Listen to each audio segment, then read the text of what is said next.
we had a lot of issues.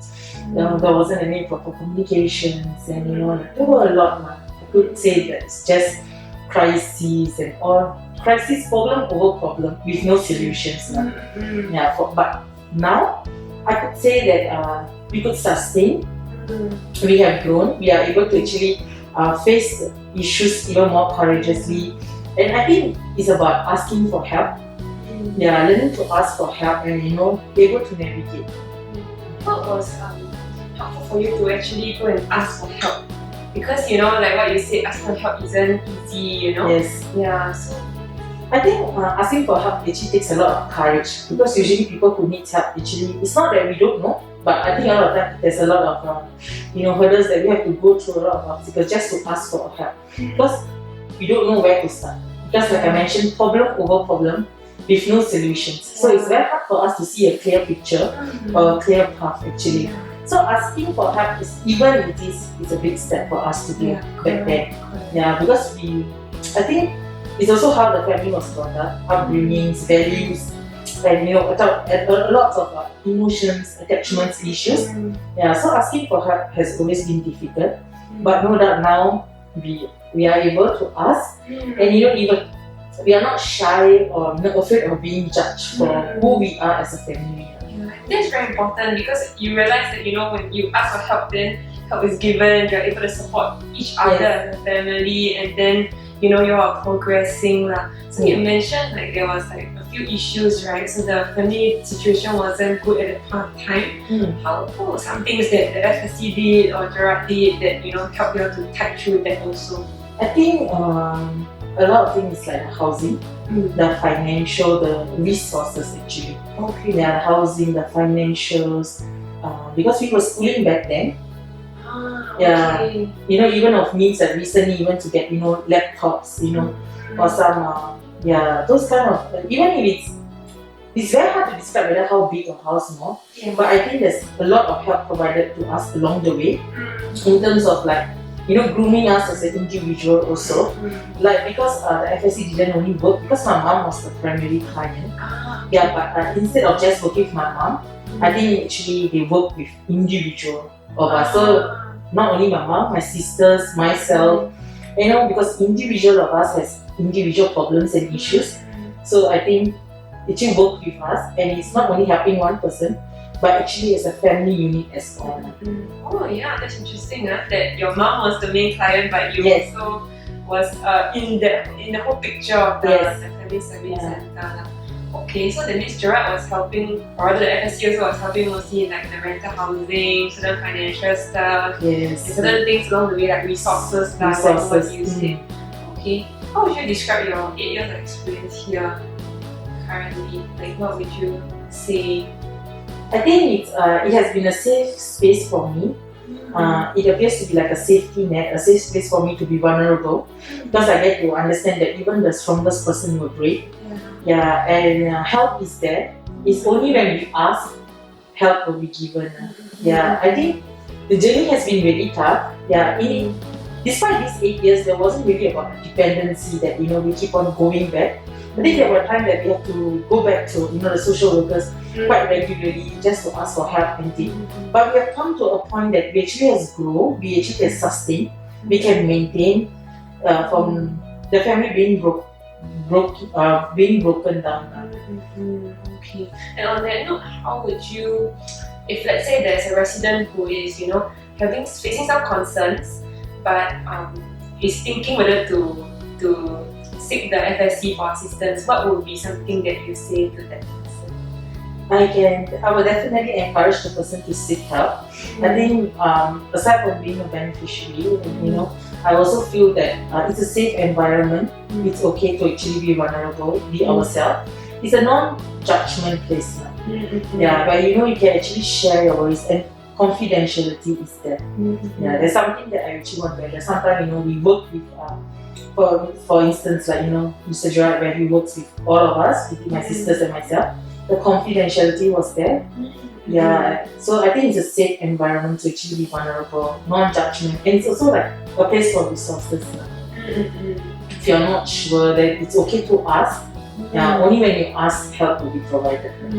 And I realized you always focus on that asking for help, Yes. right? Because I think it's very important.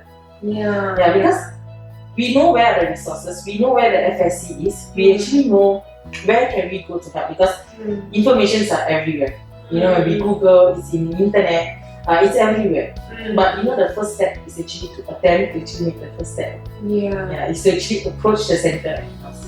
But it isn't easy. I'm sure it isn't easy for your mom, your sisters, and your family to even go that first step.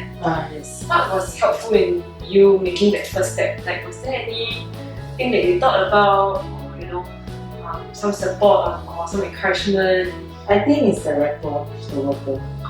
Okay. Yeah, the rapport with the social worker has been actually a great help for us.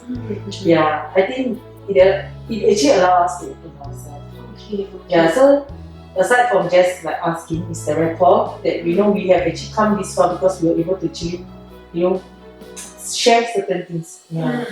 That even beyond that we could even share within the family. The kind of like, about ourselves, some emotional issues. Although we are very strong people, but we too have our vulnerable side. Yeah, so I think it's the rapport of the social worker that actually allow us to actually feel safe. Yeah. Okay. Rapport of the worker, so the relationship and how he created that sense of safe space and the trust for you all to also ask for help. Yes, agree. Okay.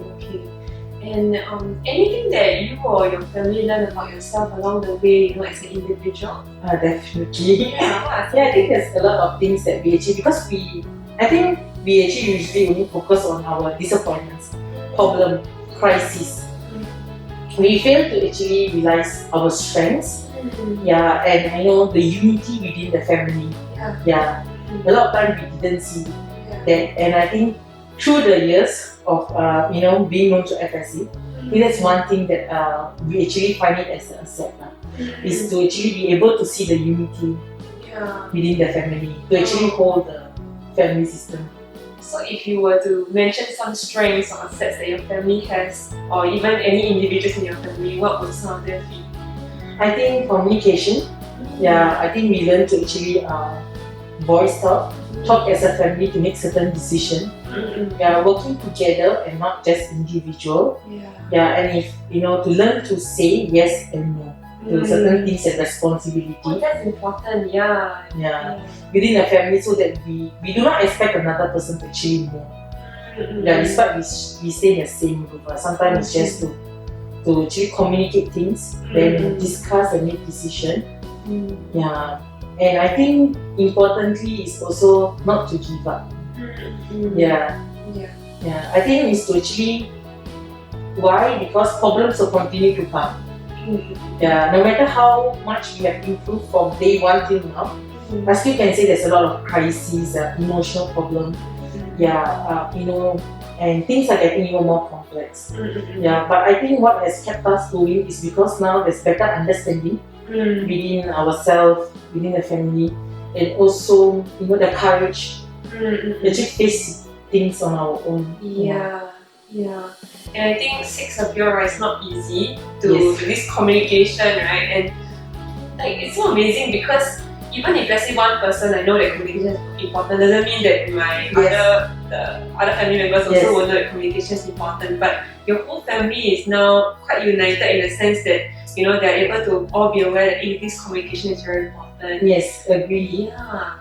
Wow. I think because there's different ages people in our family. Like I mentioned in our 20s, 70s, my mom in her 40s. So there's different stages of us in our life stages. We face different issues. And even being a family, we are individual at the end of the day. And then how this individual is part of the family. So that's one big realizations that we actually got to know along the way. Okay. And because you were in the FSC for 8 years, right? So this communication, was it something that the first session you're like, oh, I need to communicate better, or like No. how did it journey until your whole family actually knew the importance of communication? No, it was definitely not the immediate thing. It actually was developed over the years. Yeah, it's not something that we actually realized was an issue back then. Because although we were family, we were all functioning on our own. Yeah, and we didn't see it together. We all have our different worldview, perspective, and a lot of a lot of things that how I see instead of we. It's about how I see things, how I feel things. Yeah. So it wasn't an immediate thing, like I mentioned.